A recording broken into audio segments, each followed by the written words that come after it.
welcome back to Medicine. It's been a minute.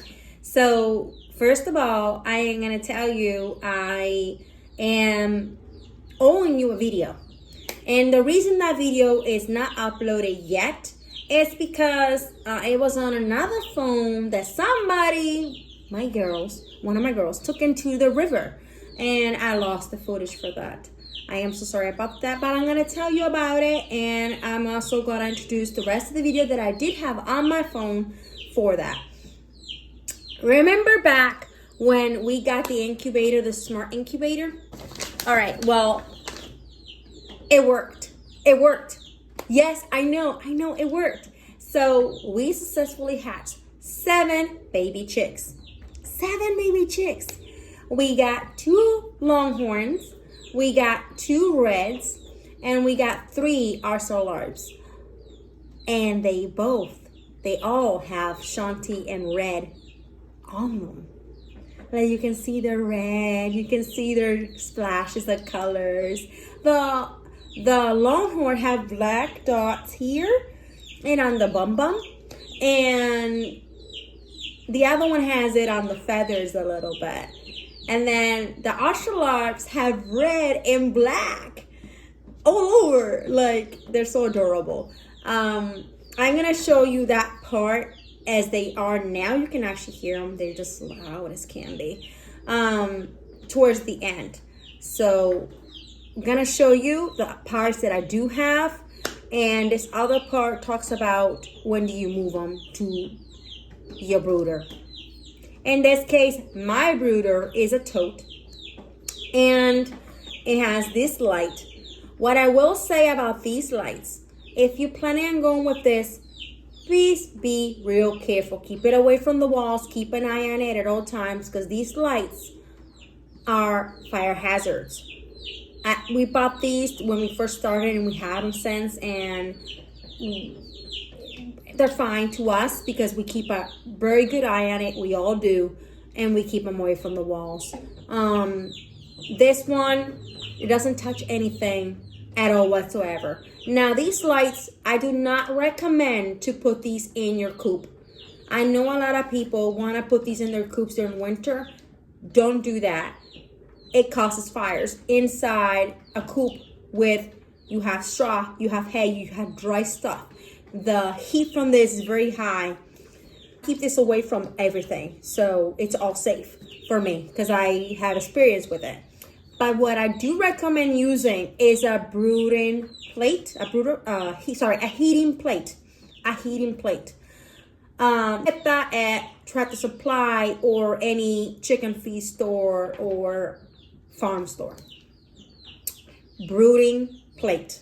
That's what you want to look for. It is the most safest heater source for your baby chicks. As I said, the smart incubator, I truly recommend. It worked. We had 7 babies, and it's absolutely amazing. All right, let's show you. All right, so as I said, I owe you a video. And as you just saw, they had 7 of them. But I'm going to show you, I'm going to take you now into, 3 weeks or so, what they look like now. Oh my God, this is just nuts. It's nuts. All right, so they dirty their waters, but I'm going to, okay. Oh. All right, well, as you can tell, they're very, very fast, and they're very, very smart. And this is what they will look like now. This is the This is the arcellards with the they're bullying me. This is what they look like, and this is the reds. Successfully hatched 2 of them, and they're just hungry and attacking me. This is the other one. I don't know yet. They all look like females. I'm not sure. But then these 2 right here, this one and this one, are just acting like a rooster. So, as I said, they have like no fear. Look at this. They have no fear. No fear. He lifts up and everything. No fear. Then this one is also a longhorn. This is the arcellar. Look how big he had gotten up. And he's got also red on it. Now, this other one is also an arcelar. Also has red feathers everywhere. And they all have little tails, except for this one who has a midget, little teeny tail, which is not fully a tail fully. He's the smallest of them all. Like they say, the runt of the litter. Let's see if it, oh my God. Yeah. So, I can't like put it on there. There you go. There's your view. That's what we got. And they all not camera shy. These is the generation of Red and Shanti's babies. And first and second, if they let me, generation of chickens. These are their babies that we just hatched a couple weeks ago. Wow, they're very, very fast. Yeah, they're very, very fast. This is their babies of my first, second, and third generation. And they paused the camera. And even fourth generations of chickens. So this will be generation 5. Generation 5 being the babies of my chickens. Johnny, I hope you're excited because, oh my God, this is just a journey that's just like, we did it. We did it. We hatched our own, which actually is a big money saver. These will be our egg layers. Sorry I'm moving you along, but they do not want to stop moving. As a matter of fact, this one is attacking my finger. I'm gonna see if I can put you in here, but they don't actually let you see anything. Like, yep, that's him saying hello. Who's next? Who wants to say hello?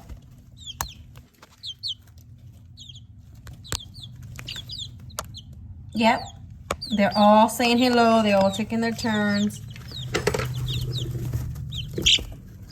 Wow. What does this mean for our house? What does this mean? It means that we successfully incubated and hatched our own chicks. And it means that we can take them eggs and keep hatching our own throughout.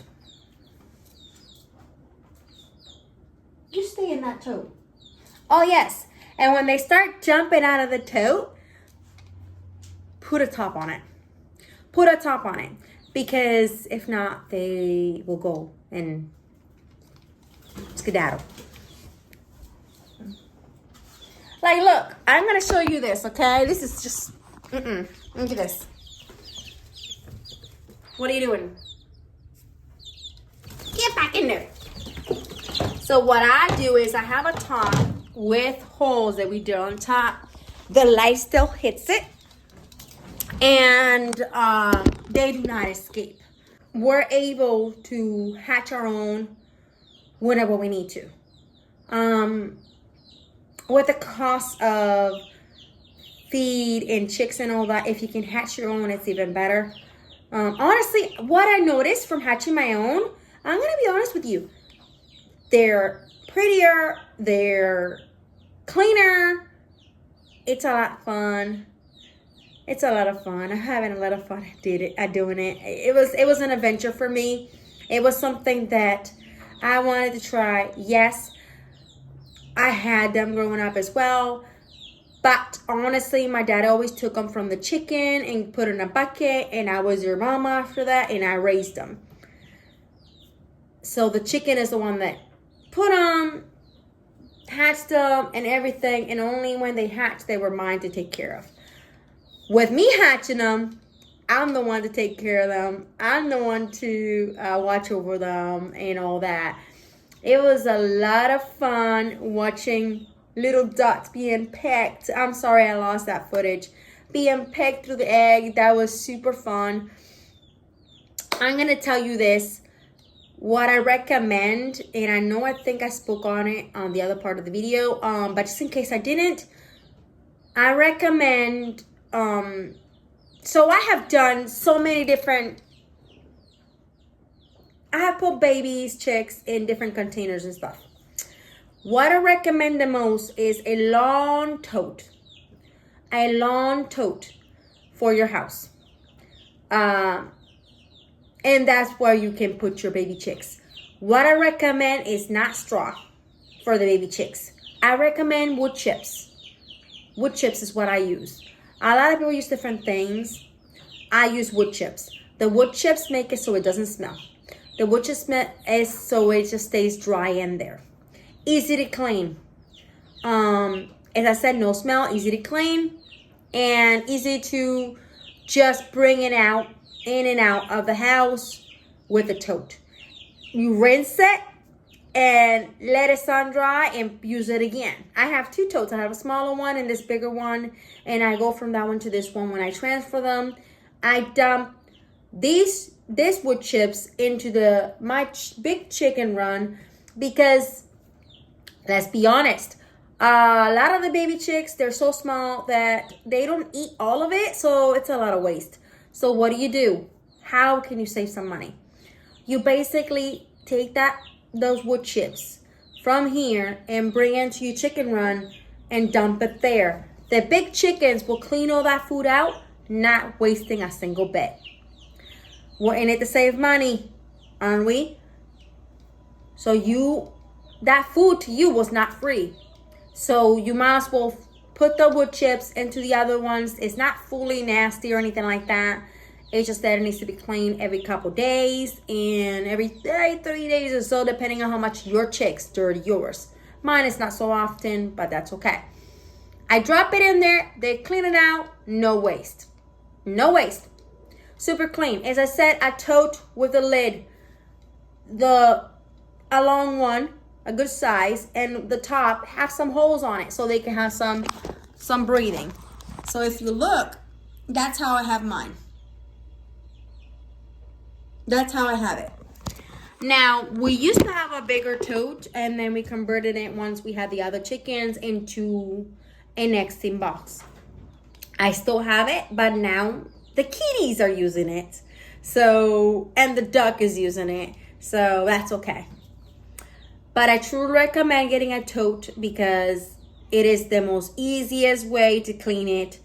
As I said, do a brooding heating plate because it is better than the light, keeping them safer. Now, what I noticed, I don't have a brooding plate, but what I noticed is you can adjust the height as they grow of the chicks of the plate. It's literally a square plate with 4 little rod thingies, and I think they're plastic, I'm not sure. And you just lift it up as they grow. It doesn't burn the chicks. It is safe, and it will not cause no fires. I've seen too many people make the error of putting these heat lamps in their coop, and next thing you know, they lose their home or they lose their coop. Please be cautious and do your research when you're getting your first chickens or your first ducks. It's a lot of research, but I assure you that it's really info that you want to know before you go into it, to know if this is something you really want to do. My eggs and stuff, I get them daily. So I go right in the morning. I wake up bright and early to go get them eggs. Because if you leave them too long in there, they'll eat them. They'll eat them. It is just a natural instinct. You see something colorful, you're like, oh, what is this? But yes. Pretty soon, I am going to say 2 more months or a month and a half, and these chicks will be ready to go outside, if not before that, because they're growing so fast. They're so big already. Like, it's wild. But they'll be outside pretty soon, and these, with the 8 last ones that we bought the last time, will be my new egg layers. My first generation, I lost some, and then some are on their last, like I usually say last leg. It means that sooner or later I might lose them. So incubating your own assures you that you're always going to have egg layers. My goldies were the first generation, and they still providing to this day. Miss Goldie did take a break. She was retired, and she's back after we bought that coop. She's back to laying eggs, but that doesn't always happen. It was honestly a shocker that they laid eggs all throughout winter. While a lot of people didn't have eggs, I was still getting eggs through winter. I truly recommend the Americanas, the Reds, and the Longhorns. Australorps, those are your chickens that it seems like they provide you constant eggs, literally constant. So I truly recommend those. If you have any questions, just let me know and message me in the comments below, and I'll be more than glad to answer or message you back. I hope you liked this video, and if you did, please give me a thumbs up and subscribe if you haven't, so you don't miss all the info and all the videos that we have to offer you. Have a good day, everybody, and thank you for watching. Bye.